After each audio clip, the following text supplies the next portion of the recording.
In 1896, Percival Lowell commissioned a Cambridgeport, Massachusetts optics firm for the construction of a 24-inch diameter telescope.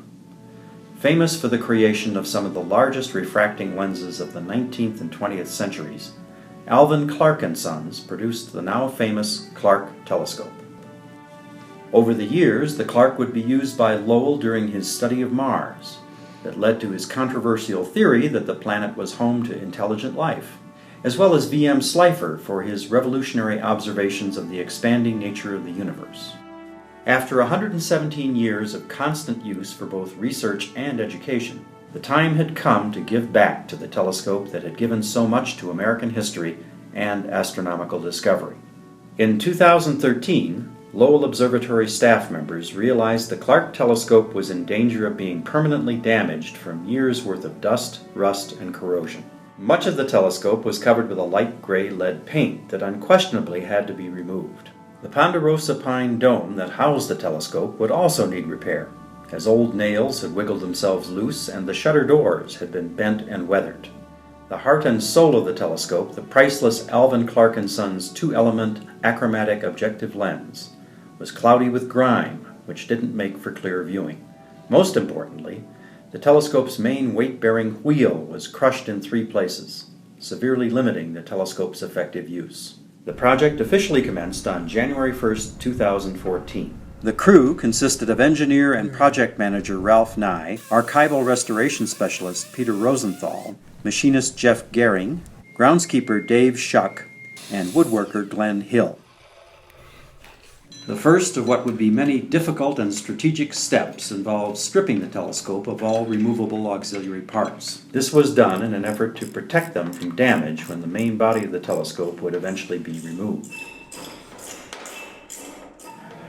Within 4 days, the telescope was completely stripped and ready to be removed from the dome.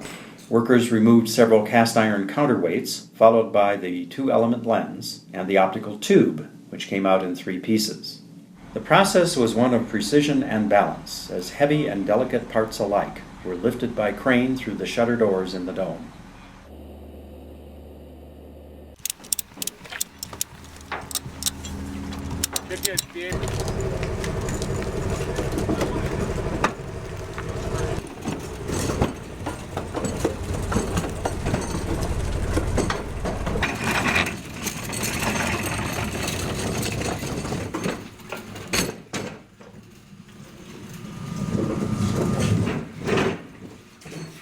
The crew designed a tilted base so the 1,000-pound polar shaft could be lifted out of the dome without being turned in precarious angles.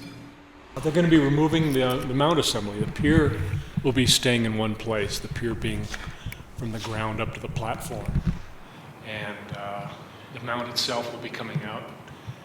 And one of the main problems, you can see that it's got some yellow straps around it, is the whole assembly, the declination and the right ascension shaft, which is the polar shaft, is not held in with anything. It's basically just held in there by its own weight. And so we have to keep it from coming out for any reason, because it could theoretically pop out of there if the angle were wrong. And that would be the end of the project right there. So we're going to use a strap to lift the front end and a chain to lift the back end so they can adjust its angle when they put it on the temporary pier outside.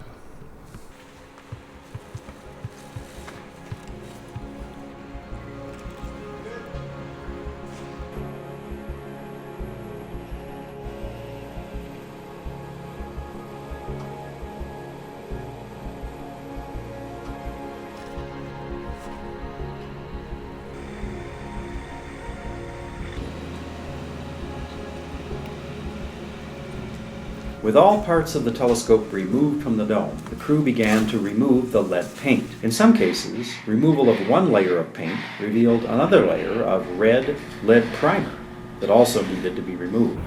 Equipped with rubber gloves, masks, and respirators, the crew repeated the steps of applying stripper, scraping it off, and washing and drying until all paint was removed. The steel was clear-coated to prevent future rust. The interior was painted black to minimize internal reflections. It's got to have a dull black finish in here to knock down the reflections inside the tube. Any stray light that might cause a reflection interferes with the viewing. So that's why we're putting this coating on here. It's just a very dull black coating that does not reflect the light. And the best way to do that is to roll it on. Every mechanical part, nut, and bolt was evaluated for function and appearance. Each part had to function properly or be replaced, and nothing left the shop without a perfect polish. We're basically refurbishing the public end of the telescope here, the part that holds the focusing assembly. And it's in multiple parts because in previous years they had spectrographs to mount on this, and it had to be fairly versatile. So it's been a retrofit, and we're replacing the old rusted metal fittings with stainless steel, and they'll last forever. And we're going to take this down next week and have it painted. And all the little holes that have been drilled over the years are going to be gone, so we'll put it back into original form. We're quite excited about it. It's going to look fantastic, and it'll work better than it ever has as well. The crew wanted to keep the rest of the telescope's historic look and structure intact. The setting circles, which are used to aim the telescope, required special attention. Rosenthal would hand paint more than 720 tick lines to make the telescope's aim more accurate than ever. This is the declination setting circle. This tells the operator of the telescope where on the celestial sphere north and south that the telescope's being pointed. Each one of these tick marks is a half a degree, and we have a pointer with a vernier on it so they can get a finer resolution.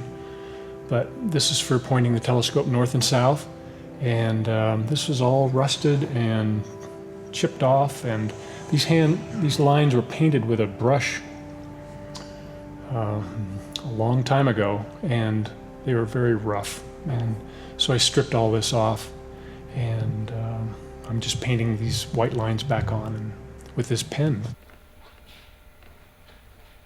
The crew turned their attention again to the priceless 24-inch double lens, the last lens that Alvin Graham Clark, the son of Alvin Clark, ever constructed. The crew first carefully removed 3 lens retainers, being sure not to push the glass in any one direction, which could cause it to become wedged in its cell and chip.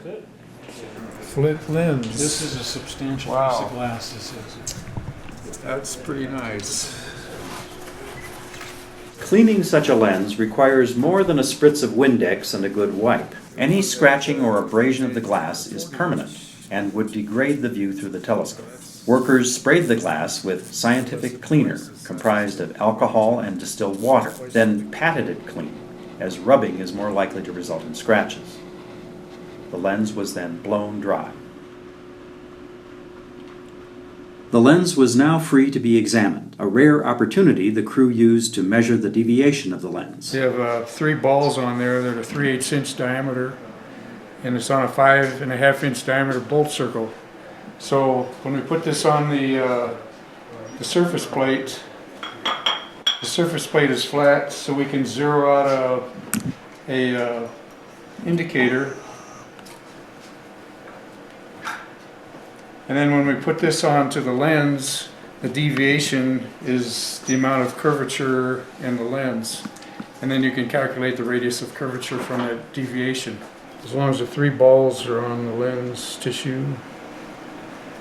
And here we go. So we come down. So we're going to measure this at a different location. A real precise lens, it should not deviate from place to place, but we'll find out real quick.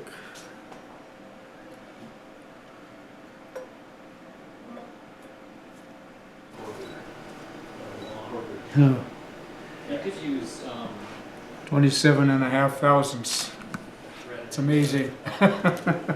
So this is the other side of the crown element of the 24-inch Clark, and it's half a thousandths different than the front surface. So in 1896, they did a very good job of optical manufacturing for what they had to work with. It's amazing. It's a beautiful piece of optical glass now, especially when it's clean. With everything cleaned and all metal polished, the lens was reassembled in the opposite order it was taken apart.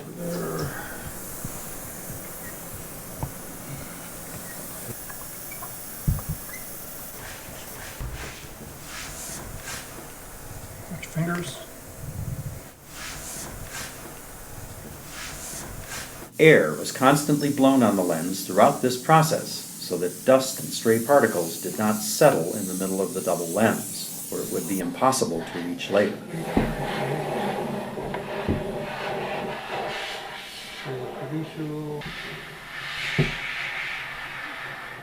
Okay, right on the producer. The dome is fitted with 4 large aluminum doors that open to allow the telescope to peer into space. The new doors were constructed by a local sheet metal fabricator. All that was left to do was hire a crane to lift the new doors to the top of the dome for installation. Now, to make sure everything still fit together.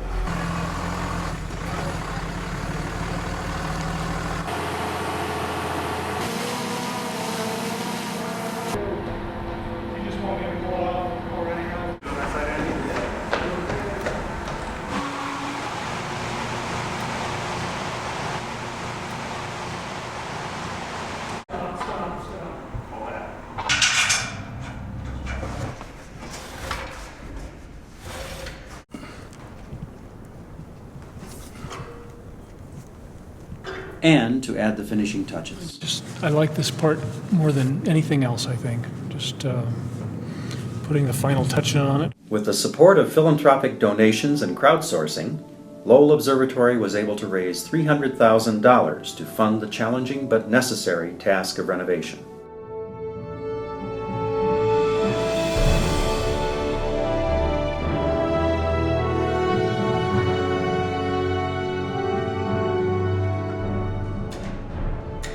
The Clark renovation was officially completed in the summer of 2015, after 18 months of strenuous and dedicated work.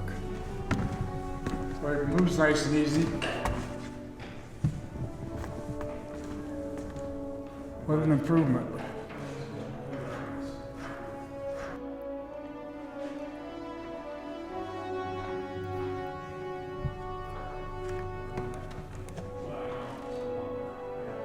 Well, that's never seen it that smooth. Really? Yeah. Well, good. Well, that's good news. The Clark telescope continues to be a mainstay of the visitor experience at Lowell Observatory, Flagstaff, and the greater northern Arizona region. Now more than ever, the telescope is ready to give the public a window to the universe. There's so much to look at. You could stare at this one scene for a long time and not look at the same thing twice.